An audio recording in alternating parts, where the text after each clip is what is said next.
You've probably heard the mercury inside a thermometer can be dangerous. But what about the mercury inside your amalgam dental fillings? Well, we sent investigative reporter Melanie Woodrow into the field to investigate. Millions of Americans have silver amalgam dental fillings. The Food and Drug Administration says 50% of dental amalgam is elemental mercury by weight. But while mercury can be toxic, the FDA says those silver amalgam fillings in your mouth are safe. Dr. Michael Bernoulli, a board-certified osteopathic family physician, disagrees. Why should we take something that the EPA will not allow us to throw into the trash can and just discard with the regular trash, but leave it in someone's mouth when it's so potentially toxic? Several years ago, Dr. Bernoulli began treating Stacey Case for mercury toxicity. Case, a mother of two, had some dental work done.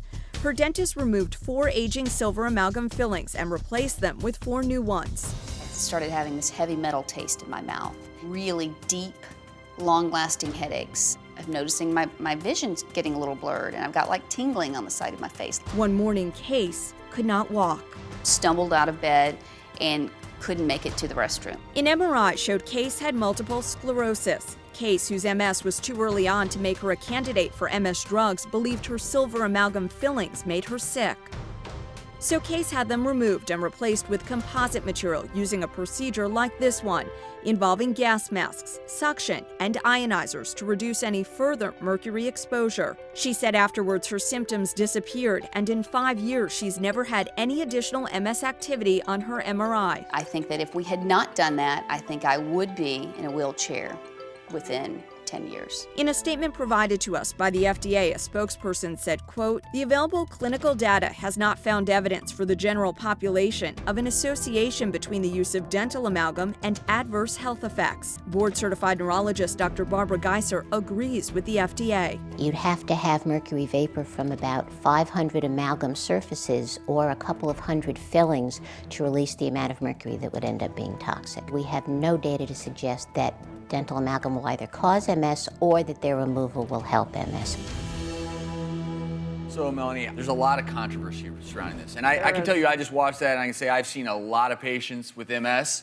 Because MS, you can have a really severe episode of MS and it just goes away and you don't always know why. And so the timing of this certainly seems very interesting. So I want to take a step back here so we don't scare everyone at home, because the FDA, the American Dental Association, even the MS Society says, based on all evidence, they don't see a connection. They don't. They say that they're safe and that they emit a low level of mercury. But of course, people on the other side say that no level is safe. And the idea is that over time, those low levels for some people will add up. And I think you can have mercury poisoning. And elemental mercury poisoning symptoms you might have do include things like a metallic taste in your mouth. They do include things like vomiting, respiratory issues, tremors, headaches, neuromuscular changes, things like weakness, muscle atrophy, and twitching, even performance deficits on cognitive function tests. And even at higher exposure, you can have kidney, respiratory failure, even potentially death.